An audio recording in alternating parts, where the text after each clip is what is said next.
រឿងនេះនិយាយអំពីព្រានព្រៃម្នាក់ឈ្មោះពូដូង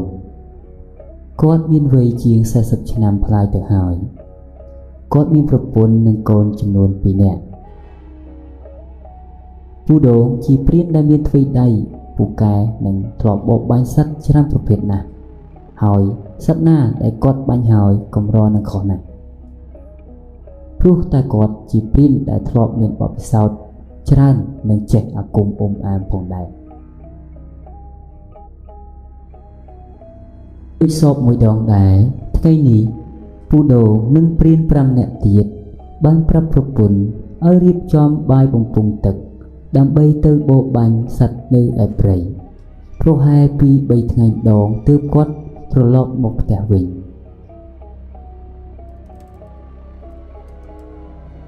ព្រលឹមស្រាងឮសំឡេងមាន់គោករងាវពូដូងម្នីដាក់ប្រពន្ធឲ្យដាំបាយរួចគាត់ទៅយប់មុខរៀបចំគ្រឿងប្រដាប់អាវុធដូចជាកាំភ្លើងស្នាត្បិនដើម្បីទៅបរបាញ់សត្វ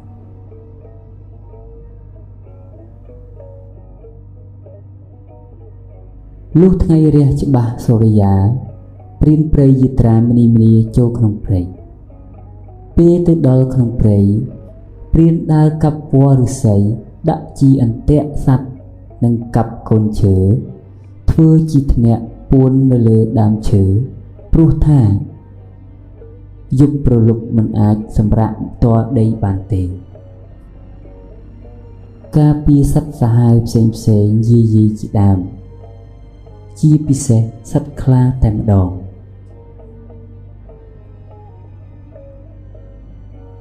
លុះធ្វើគ្រឿងអន្ទាក់គ្រប់ប្រដាប់ហើយព្រានក៏ប្រញាប់ធ្វើធ្នាក់ព្រោះថ្ងៃក៏រសៀលណាស់ទៅហើយដែរតោះគ្នាយើងរត់រះធ្វើធ្នាក់ឲ្យរួចថ្ងៃក៏រសៀលហើយបន្តិចទៀតជប់ហើយតែធ្វើធ្នាក់មិនទាន់ពិបាករកកន្លែងសម្រាកណាស់ពូភេងក៏និយាយថា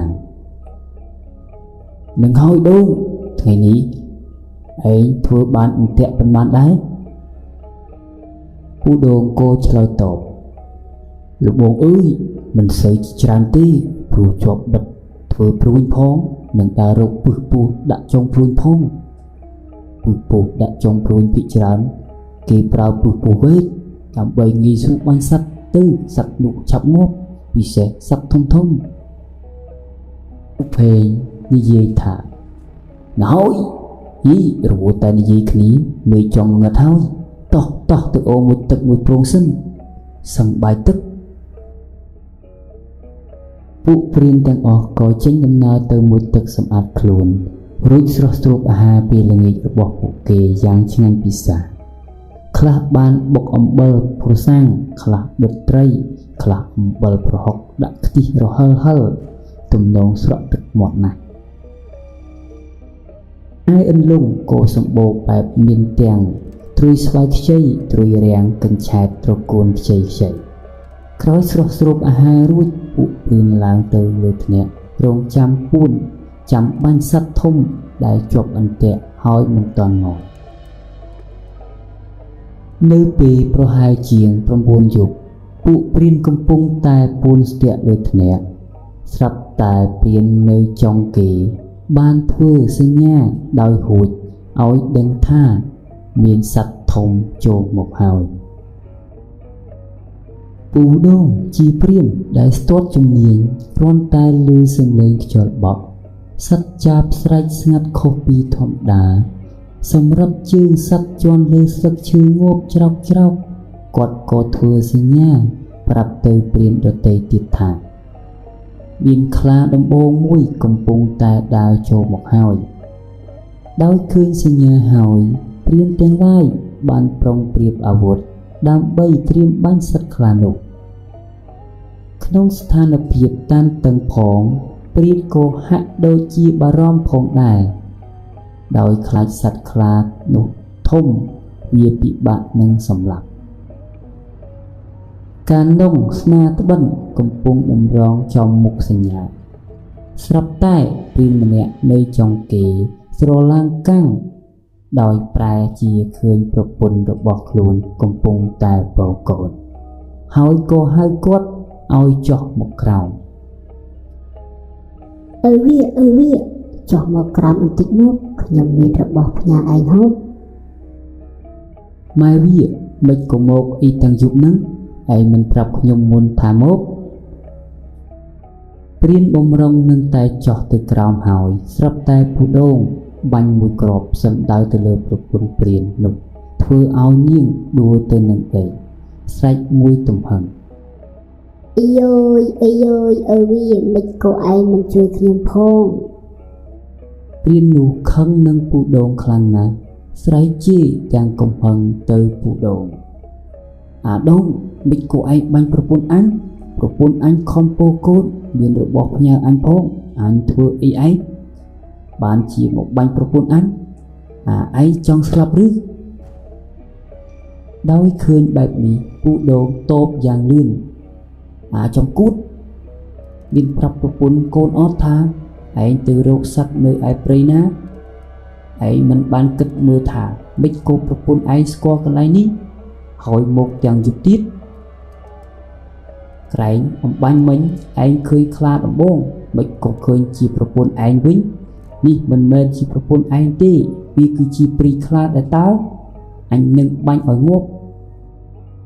ពូព្រានមិនបានស្ដាប់ពូដូងទេរឹតតែខឹងខ្លាំងឡើងព្រោះឃើញប្រពន្ធខ្លួនកំពុងតែមានរបួសស្រាប់តែពូដូងបាញ់មួយគ្រាប់ទៀតចំកូនដែលពោនឹងដៃឃើញដូច្នេះគាត់ក៏ស្ទុះចុះពីថ្នាក់ទៅរកប្រពន្ធមិនទាន់ដល់ដីស្រួបួផងស្រាប់តែប្រពន្ធគាត់បែរខ្លាយទៅជាខ្លាហក់ស្ទុះមុខផ្ទះគាត់ពី3ដៃរួចអូសចូលព្រៃបាត់ព្រានគ្រប់គ្នាតក់ស្លុតយ៉ាងខ្លាំងដោយឃើញហេតុការណ៍បែបនោះគ្រប់គ្នាសោកស្ដាយដែលព្រាននោះមិនបានស្ដាប់ពូដូងផុតពីនេះស្រាប់តែឃើញប្រពន្ធពូដូងចេញមកម្ដងភ្លាមនោះពូដូងពុំបានគិតច្រើនក៏តម្រង់កានងប្រុងនឹងបានស្រាប់តែប្រពន្ធគាត់នោះខ្លាយទៅជាខ្លាហក់ផ្ទះស្រវាប្រឹងឡើងដើមឈើតាមជណ្ដាលថ្នាក់ព្រានគ្រប់គ្នាបាញ់តម្រង់ទៅខ្លានោះប៉ុន្តែហាក់ដូចជាមិនបានការសោះ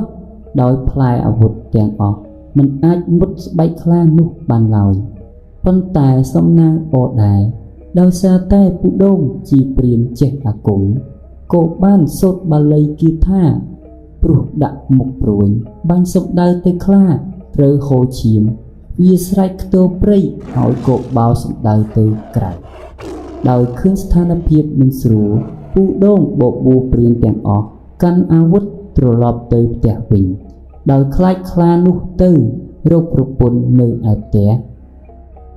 មិនខុសពីការគិតរបស់ពូដូងមែនខ្លាដែលត្រូវរបួសនោះក៏ទៅដល់ផ្ទះពូដូងរួចខ្លាញ់សំឡេងជាពូដូងគោះទ្វារផ្ទះហៅប្រពន្ធពូដូងឲ្យបើកទ្វារឲ្យម៉ែវាបើកទ្វារឲ្យខ្ញុំបន្តិចមកណាចឹងនឹងអីវាមិនចាំមិនក៏ឯងមកវិញម្ល៉េះហើយមកទាំងយប់ទៀតខ្ញុំបានសិចខ្លាធំណាស់ទើបមកទាំងយប់ហ្នឹងប្រពន្ធបំរុងនឹងតែបើកទ្វារហើយក៏នឹកឃើញពីប្តីបានផ្ដាំមុននឹងចេញទៅព្រៃថារយៈពេល3ថ្ងៃទើបគាត់ត្រឡប់មកវិញហើយមកវិញពេលថ្ងៃមិនថាមានរឿងអ្វីក៏ដោយមិនត្រូវបើកទ្វារឲ្យនរណាយប់រលត់ពុកទេប៉ុន្តែដោយសារឮសំឡេងប្តីរបស់ខ្លួនហើយក៏ងើបទៅបើកទ្វារឲ្យគ្រាន់តែបើកទ្វារភ្លាមគាត់ក៏គៀងមិនអាចកម្រើកបាន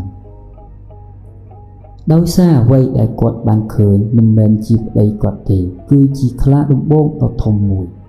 វាក៏ស្ទុះមកបំរុងនឹងខាងគាត់ទៅហើយស្រាប់តែភុងស្នូក្រកកំភ្លើងមួយគ្រាប់បានទំលុះចំក្បាលខ្លានោះបណ្ដាឲ្យដេកដួលស្លាប់ភ្លាមទៅនឹងកន្លែងកើតហេតុក្រោយពីស្លាប់ទៅខ្លានោះក៏ប្រែរូបរាងទៅជាមនុស្សពាក់កណ្ដាលនិងខ្លាពាក់កណ្ដាល រួចពូដូងក៏យកសាកសពព្រីខ្លានោះទៅដាក់នៅវត្តដើម្បីសុំឲ្យព្រះចៅអធិការវត្តធ្វើការសូត្រមន្តនិងនាំផ្លូវដល់ព្រីនោះឲ្យចាប់ជាតិជាថ្មី